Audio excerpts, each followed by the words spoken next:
Astro connect के ज्योतिष कार्यक्रम में आपका हार्दिक स्वागत है। नमस्कार। बात करेंगे मकर राशि वालों की और देखेंगे कि अक्टूबर का महीना आप मकर राशि वालों के लिए किस प्रकार का रहने वाला है।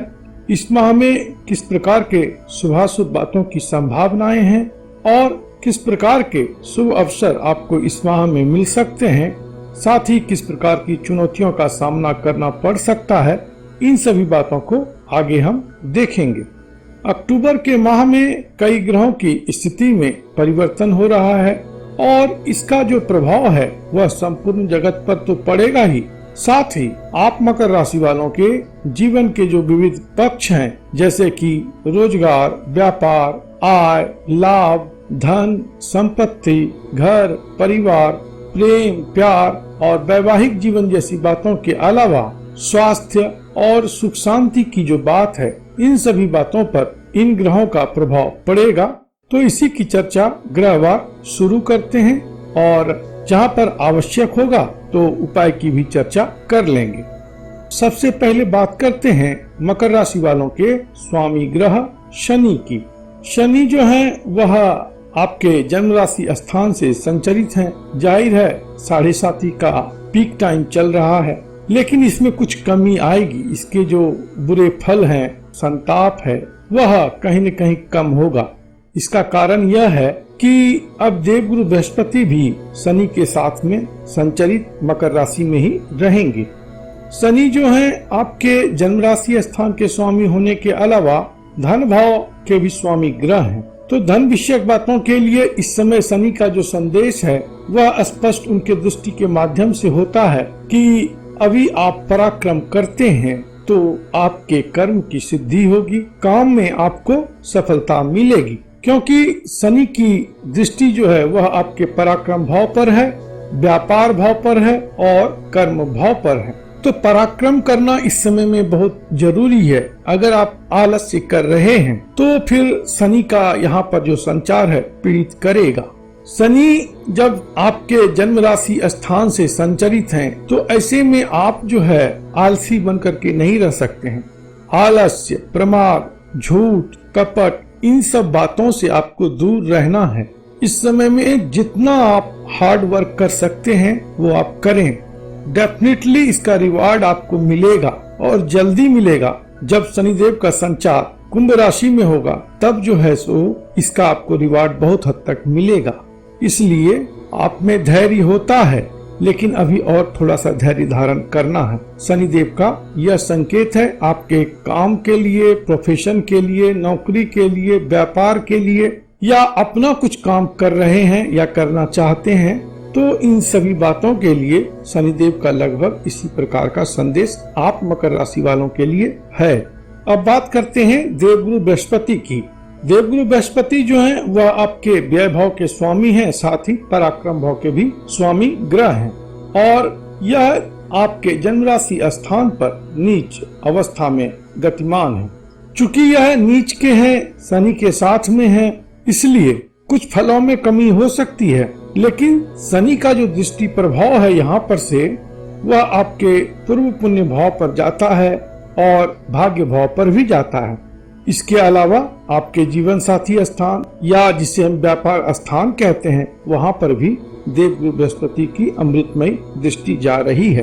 तो इन सब भावों के जो एस्पेक्ट्स हैं, जैसे कि प्रेम, प्यार, संतान, ज्ञान, धन, व्यापार, भाग्य, गुरु, इन सभी बातों में अभी बेहतरी रहेगी। अगर कोई नया कार्य आप करना चाह रहे हैं तो बृहस्पति देव का संदेश यही है, शनि की राशि में रह करके, शनि के साथ में रह करके, कि थोड़ा सा आप वास्तविकता की धरातल पर खड़े होकर के अपनी योजना का मूल्यांकन करें और जो कुछ आपको कमी उसमें दिखती है या जिस भी चीज को करने की आवश्यकता आपको मालूम पड़ती है, आप उसको पूर्ण मनोयोग से करें, पूरे कन्विक्शन के साथ करें, पूरे डिटर्मिनेशन के साथ करें। तो वह चीज जो है जब आपके द्वारा जमीन पर लाई जाएगी, जब उसका कार्यान्वयन होगा, तो बहुत ही सुंदर फल आपको प्राप्त होगा। और इसके लिए देवगुरु बृहस्पति का आशीर्वाद आपके साथ में है। संतान के एस्पेक्ट के लिए भी देवगुरु बृहस्पति का संचार यहाँ पर बहुत सुंदर संकेत करता है। खास करके वैसे मकर राशि के जातक जातिका के लिए जो चाइल्ड बर्थ प्लानिंग करना चाह रहे हैं या चाइल्ड बर्थ एक्सपेक्ट कर रहे हैं, उनके लिए भी देवगुरु बृहस्पति का आशीर्वाद बना हुआ है। उसी प्रकार से विवाह योग्य मकर राशि के जातक के ऊपर भी देवगुरु बृहस्पति का आशीर्वाद है। इस समय में विवाह का जो प्रपोजल है वह आएगा और विवाह की बात आगे होगी। भाग्य की भी स्थिति अच्छी है, क्योंकि भाग्य भाव से भी कई ग्रह गुजर रहे हैं, उसकी चर्चा हम आगे करेंगे। और उन सभी ग्रहों पर देवगुरु बृहस्पति का जो है दृष्टि प्रभाव रहेगा, तो भाग्य विषयक बातों में भी अंततोगत्वा अनुकूलता आएगी। अब बात करते हैं बड़ा ही प्रमुख ग्रह का, जो कि मकर राशि वालों के लिए हुआ करते हैं, वो है शुक्र। शुक्र जो है आपके लिए योग कारक ग्रह होते हैं। योग कारक ग्रह जो है वह अगर बली हो कुंडली में, तो अकेला यही जो है सो ग्रह बहुत कुछ दे देता है व्यक्ति को। यही अच्छा राजयोग दे देता है, जीवन में उन्नति और प्रगति देता है, ऊंचाई पर ले जाता है। और ऐसे ही ग्रह हैं आपके लिए शुक्रदेव। शुक्रदेव आपके लिए दशम भाव के स्वामी ग्रह हैं, साथ ही पंचम भाव के भी स्वामी ग्रह हैं। तो यहाँ पर मकर राशि वाले आपके लिए शुक्र जो हैं इस मायने में विशेष हैं कि आप जो काम करेंगे वह जो है सो पूर्ण मनोयोग से करेंगे, दत्त चित्त से करेंगे। इसलिए उस काम में आपको जो है मास्टरी आएगी और कहीं न कहीं आप उस काम के लिए जाने जाएंगे, आपको उस काम में अथॉरिटी मिलेगी। आप कितने बड़े लेवल पे हैं, कितने छोटे लेवल पे हैं, ये अलग बात है। अथॉरिटी गेन करना एक अलग बात है। जब आप किसी चीज में सिद्धस्त हो जाते हैं, प्रोफिशिएंट हो जाते हैं, तो जाकर के उसमें आपको अथॉरिटी मिल जाती है। लोग स्वीकार करने लगते हैं कि हाँ, यह काम जो है इस अमुक व्यक्ति के अलावा कोई दूसरा बेहतर रूप में नहीं कर सकता। तो यह जो बेहतरी का जायका आपके जीवन में दे रहे हैं वह शुक्र देते हैं। और शुक्र ग्रह भी हैं, वैसे ही एक्सीलेंसी का, उत्कृष्टता के ग्रह हैं। किसी भी चीज में जो आप फाइनल एस्पेक्ट देखते हैं वह शुक्र है। एक्सेलेंट एस्पेक्ट जो है या वैल्यू एडिशन जो है या मूल्य वर्धन की बात जो है वो सभी शुक्र है।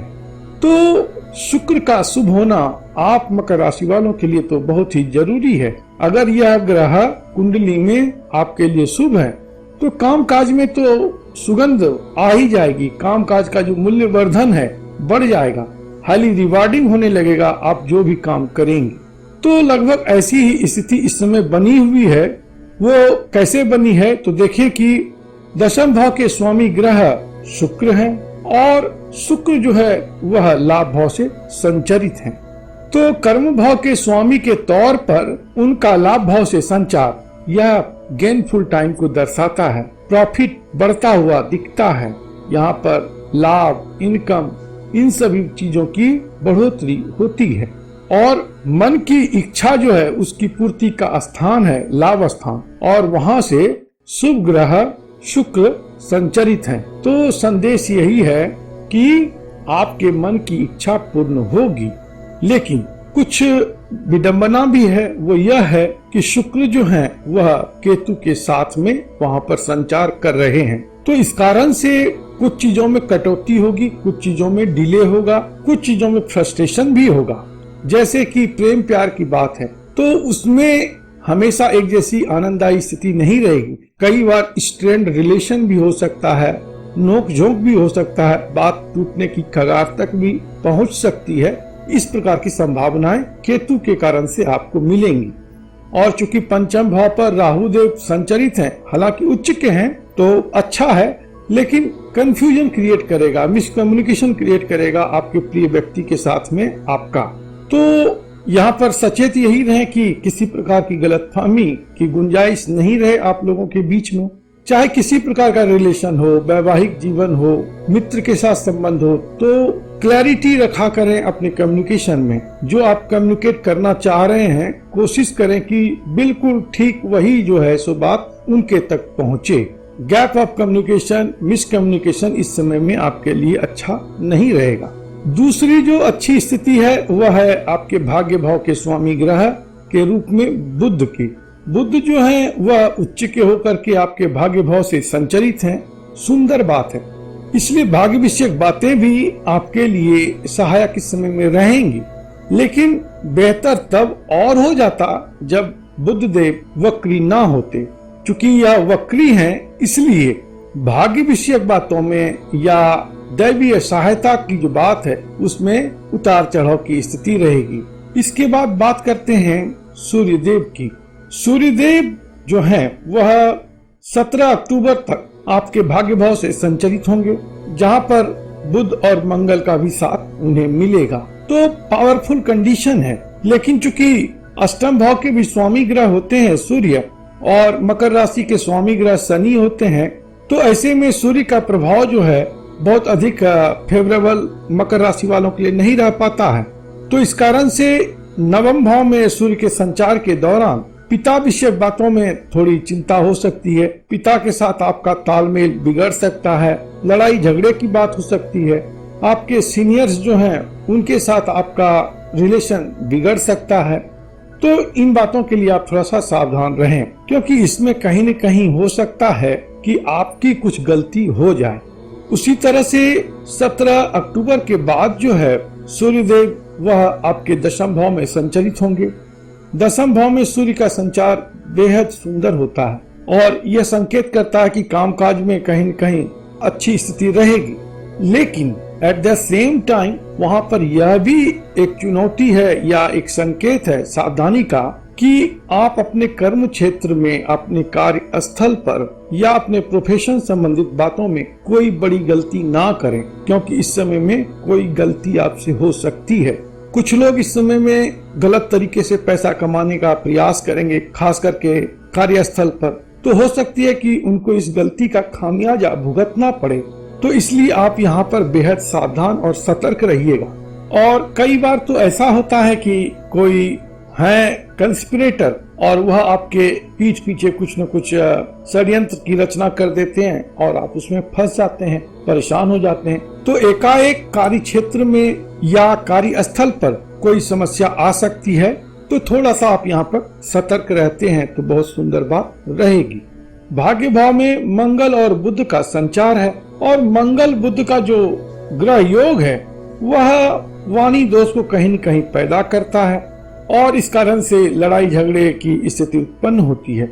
और चूंकि दोनों ग्रहों का प्रभाव जो है हाउस ऑफ कम्युनिकेशन पर है, तो इस कारण से अपने कम्युनिकेशन को आप ऑब्जर्व जरूर करते रहें। यहाँ पर आप गलती कर सकते हैं, बातचीत का आपका रवैया कुछ गड़बड़ा सकता है और इस कारण से लड़ाई झगड़े की स्थिति उत्पन्न हो जाए, मनमुटाव की स्थिति हो जाए, ये बातें हो सकती हैं। एक आध सावधानी आपको यह भी रखनी है कि अगर कहीं अभी आप कोई डील कर रहे हैं, कोई कॉन्ट्रैक्ट कर रहे हैं या किसी प्रकार का निगोशिएशन है, तो यहाँ पर भी थोड़ा सा आप सतर्क रहिए, सावधान रहिए, कहीं आपसे कोई चूक ना हो जाए और उस कारण से डील मैच्योर होते होते या कॉन्ट्रैक्ट साइन होते होते रह जाए।